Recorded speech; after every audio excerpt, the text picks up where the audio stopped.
دوستو آج کی اس ویڈیو میں بات ہوگی 8 ایسی سلطنتوں کے بارے میں کہ جن کو اتہاس میں مسلمانوں کی سب سے بڑی سلطنتیں مانا جاتا ہے، یعنی یہی مسلمانوں کی وہ 8 سلطنتیں تھیں کہ جنہوں نے اتہاس میں دنیا کے سب سے بڑے حصے پر راج کیا تھا۔ ان کی طاقت کا عالم یہ تھا کہ ان کے دور میں بڑی سے بڑی طاقتور فوجیں بھی ان سے لڑنا تو دور بلکہ لڑنے کے بارے میں سوچنے سے بھی گھبرایا کرتی تھیں۔ دوستو اس لسٹ میں 8ویں نمبر پر نام آتا ہے مغل ایمپائر کا، وہی مغل سلطنت کہ جس نے ہمارے دیش بھارت پر ایک لمبے وقت تک راج کیا تھا۔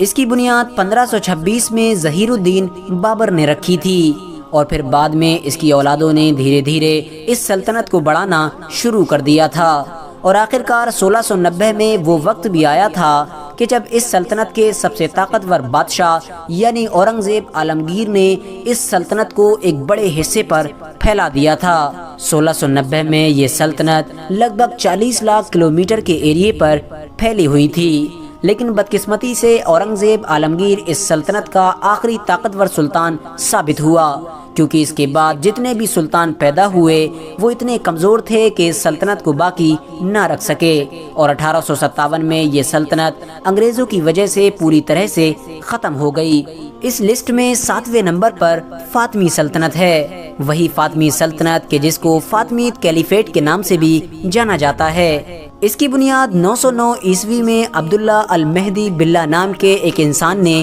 رکھی تھی۔ زیادہ تر اتہاسکاروں کا یہ ماننا ہے کہ عبداللہ المہدی پیغمبر حضرت محمد صلی اللہ تعالی علیہ وسلم کی بیٹی یعنی حضرت فاطمہ الزہرا رضی اللہ تعالی عنہا کی نسل سے تھا۔ یہی وجہ ہے کہ سلطنت کا نام فاطمی سلطنت رکھا گیا تھا۔ دوستو یہ سلطنت اپنے دور میں افریقہ کے بہت سارے ایریے کے ساتھ ساتھ حجاز مقدس اور فلسطین کے علاقے پر پھیلی ہوئی تھی۔ یہ سلطنت اپنے عروج کے دور میں لگ بھگ 41 لاکھ کلومیٹر کے علاقے پر پھیل چکی تھی، لیکن بدقسمتی سے اتنی طاقتور سلطنت بھی لمبے وقت تک قائم نہیں رہ سکی تھی، اور 909 عیسوی میں قائم ہونے والی یہ سلطنت 1171 میں پوری طرح سے ختم ہو گئی تھی۔ یہی وجہ ہے کہ آج کے دور میں بہت کم ہی لوگ ایسے ہیں کہ جو اس سلطنت کو جانتے ہیں۔ اس لسٹ میں 6واں نام تیموری سلطنت کا ہے، وہی تیموری سلطنت کہ جو لگ بھگ اپنے دور میں 44 لاکھ کلومیٹر کے ایریے پر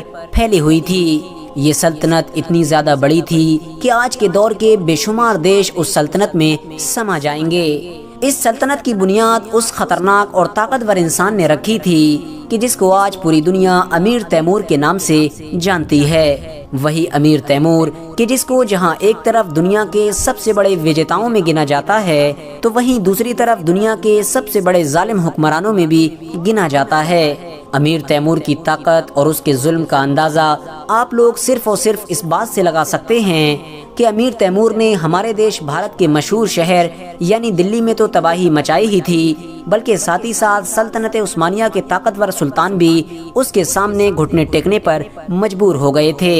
ایک جنگ میں اس نے نہ صرف سلطنت عثمانیہ کو ہرایا تھا بلکہ اس کے سلطان کو قید بھی کر لیا تھا، اور ایسی کنڈیشن پیدا کر دی تھی کہ مانو محسوس ہوتا تھا کہ اب سلطنت عثمانیہ ہمیشہ ہمیشہ کے لیے ختم ہو جائے گی۔ لیکن امیر تیمور کی یہ طاقتور اور بڑی سلطنت بھی اس کی موت کے فوراً بعد دھیرے دھیرے سمٹنا شروع ہو گئی تھی، اور وجہ صرف ایک ہی تھی، اور وہ وجہ یہ تھی کہ اس کی اولادیں حد سے زیادہ کمزور تھیں، اس بڑی سلطنت کو سنبھالنے میں کامیاب نہ ہو سکی تھیں۔ دوستو اب اس لسٹ میں 5واں نمبر ہے سلطنت عثمانیہ کا، وہی سلطنت عثمانیہ کہ جس کو ہم لوگ دا اوٹومان ایمپائر کے نام سے بھی جانتے ہیں۔ اس سلطنت کی بنیاد 1299 میں ارطغرل غازی کے بیٹے یعنی عثمان غازی نے رکھی تھی، اور یہ سلطنت 1683 میں 5.2 ملین یعنی لگ بھگ 52 لاکھ کلومیٹر کے علاقے پر پھیل گئی تھی۔ یہ سلطنت کتنی بڑی اور طاقتور تھی اس بات کا اندازہ صرف اور صرف آپ اس بات سے لگا سکتے ہیں کہ جب 20ویں صدی کے شروع میں اس سلطنت کو ختم کیا گیا تو اس کے ختم ہونے کی وجہ سے ہماری دنیا میں 50 سے بھی زیادہ نئے دیش وجود میں آئے تھے۔ لیکن دوستو، آپ میں سے زیادہ تر لوگ یہ بات بھی ضرور سوچ رہے ہوں گے کہ آخر جب سلطنت عثمانیہ کا نام زمینی اعتبار سے 5ویں نمبر پر آتا ہے تو آخر عام طور پر لوگ اس کو پورے اتہاس کی سب سے طاقتور اور بڑی مسلم سلطنت کیوں کہتے ہیں؟ تو میں آپ کو بتاتا چلوں کہ اس کے پیچھے کئی وجہ ہیں۔ ایک وجہ تو یہ بھی ہے کہ سلطنت عثمانیہ اتہاس کی وہ اکلوتی مسلم سلطنت ہے کہ جس نے اتنے بڑے علاقے پر اتنے لمبے وقت تک راج کیا تھا، ورنہ مسلمانوں کی وہ سلطنتیں کہ جو سلطنت عثمانیہ سے بھی بڑے علاقے پر پھیلی ہوئی تھیں وہ بھی زیادہ لمبے وقت تک راج نہ کر سکی تھیں، زیادہ میں زیادہ 100، 200 یا 300 سال ہی راج کر پاتی تھیں۔ سلطنت عثمانیہ نے ہماری دنیا پر لگ بھگ 600 سے 700 سال تک لگاتار راج کیا تھا۔ اس کے علاوہ ایک وجہ یہ بھی ہے کہ سلطنت عثمانیہ کئی سو سالوں تک لگاتار پوری دنیا کی سپر پاور بنی رہی تھی۔ ساتھ ہی ساتھ یہی وہ مسلم سلطنت تھی کہ جس نے یورپ کے بھی بہت سارے علاقوں کو فتح کیا تھا، نہ صرف فتح کیا تھا بلکہ ایک لمبے وقت تک یورپ پر بھی راج کیا تھا۔ ورنہ دوستو، اگر آپ اتہاس کے پنوں کو پلٹیں گے تو آپ کو یہ محسوس ہوگا کہ سلطنت عثمانیہ کے علاوہ مسلمانوں کی کوئی بھی سلطنت یورپین علاقوں میں زیادہ کامیاب نہ ہو سکی تھی۔ RH نیٹ ورک کے نالجبل فرینڈز اس لسٹ میں چوتھا نام گولڈن ہارٹ کا ہے۔ ویسے تو یہ سلطنت چنگیز خان کی قائم کی گئی منگول سلطنت کا ہی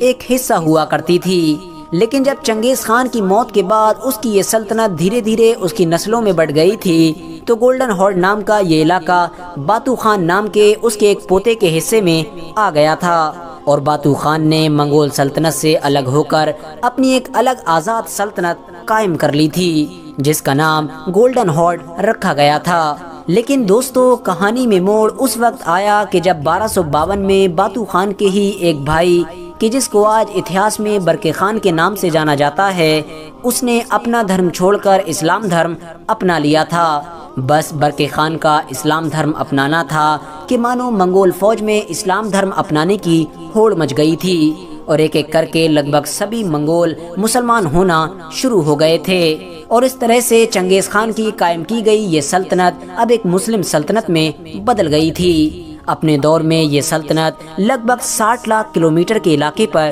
پھیلی ہوئی تھی۔ اس لسٹ میں تیسرا نمبر خلافت راشدہ کا آتا ہے، وہی خلافت راشدہ کہ جس کو بہت سارے لوگ راشدون کیلیفیٹ کے نام سے بھی جانتے ہیں۔ دوستو، یہ مسلمانوں کی پہلی خلافت تھی کہ جو پیغمبر حضرت محمد صلی اللہ تعالی علیہ وسلم کے اس دنیا سے ظاہری طور پر رخصت ہو جانے کے بعد قائم کی گئی تھی۔ اس کے پہلے حکمران یعنی پہلے خلیفہ حضرت ابو بکر صدیق رضی اللہ تعالی عنہ تھے۔ ان کے بعد اس خلافت کی گدی حضرت عمر، حضرت عثمان، حضرت علی اور حضرت امام حسن نے سنبھالی تھی۔ دوستو، اس خلافت کی سب سے خاص بات یہ تھی کہ یہ پورے مسلم اتہاس کی اکلوتی ایسی حکومت تھی کہ جس کا سنویدھان پورے طور پر قرآن کو ہی بنایا گیا تھا، یعنی کوئی بھی فیصلہ قرآن کی رہنمائی کے بغیر نہیں لیا جاتا تھا۔ اس کے علاوہ اس کی ایک خاص بات یہ بھی تھی کہ اس کا اگلا خلیفہ کا ہی بیٹا یا پھر اس کا کوئی خاندانی یا رشتہ دار نہیں، بلکہ وہ بنا کرتا تھا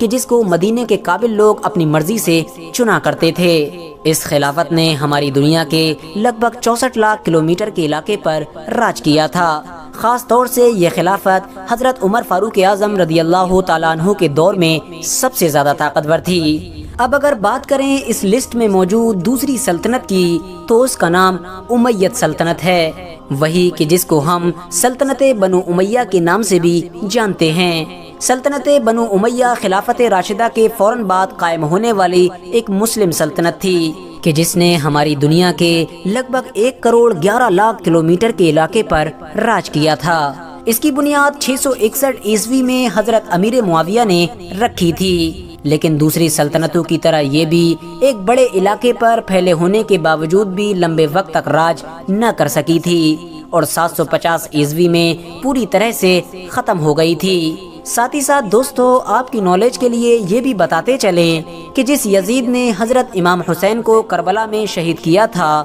وہ اسی سلطنت کا ہی دوسرا بادشاہ تھا،